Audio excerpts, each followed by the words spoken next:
para walang gera, walang away, walang samaan ng loob, walang masasaktan. Kung nauunawaan ang halaga ng pamilya, kung ako siya,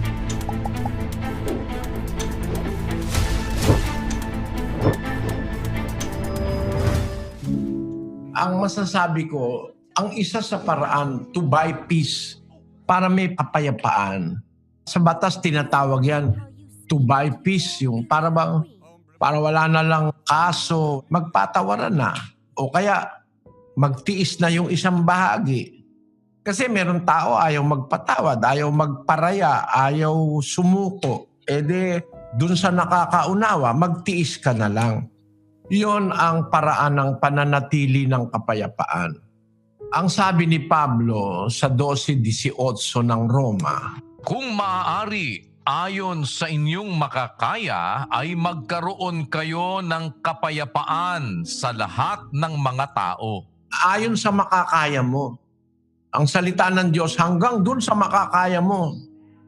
Ang isang paraan para walang gera, walang away, walang samaan ng loob, walang masasaktan, kung nauunawaan ang halaga ng pamilya, kung ako siya, magsasacrifice na lang ako na pabayaan na lang niyang pinapakialaman. Lagi na lang gusto panghimasukan ng panghimasukan siya nung kanyang nakakatandang kapatid. Ang hatol sa iyo ng Biblia, yung nasa unang Korinto, Kapitulo 6, versikulo 7. Ngayon nga, tunay na isang pagkukulang sa inyo ang kayo-kayo'y magkaroon ng mga usapin. Bakit hindi bagkus ninyong tiisin ang mga kalikuan? Bakit hindi bagkus kayo'y padaya? Sinasabi ito sa iglesyang totoo. Sa iglesyang totoo kasi mahalaga yung kapayapaan eh.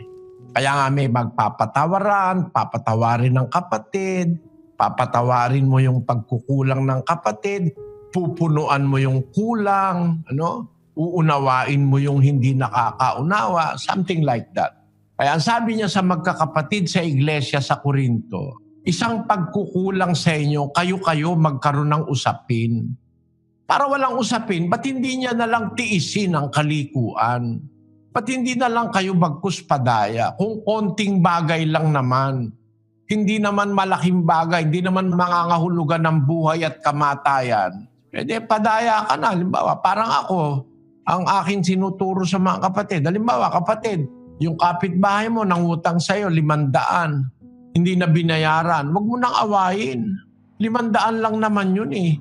Kikitain mo pa rin yun. Padaya ka na. Sabi, babayaran ka ng katapusan. Yung pala, katapusan ng mundo doon ang hindi ka niya babayaran. Padaya ka na lang. Wala nang away, 500 lang naman yun. Pwede naman ibigay ng Diyos yun. Mahigit pa ron. Kaya ako nasasabi ito, marami na akong pinatawad na utang ng kapwa. Pero sa awa ng Diyos, hindi naman ako masyadong nagigipit. Ang ibig ko sabihin, kung nawawalan ka halimbawa ng konting bagay, 500 piso, babalik naman ng Diyos yun eh. Kung alang-alang doong sa walang away sa pamilya, buo kayo. Napakaganda ng buong pamilya, magkakapatid, kapatid. Walang kapareho yun. Mahigit ka pa sa mayaman. Kaya huwag kang makikipagkasira sa kapatid mo. Okay lang, tiisin mo na lang ang kalikuan. Tiisin mo na lang, padaya ka na lang. Total, kapatid mo naman yun.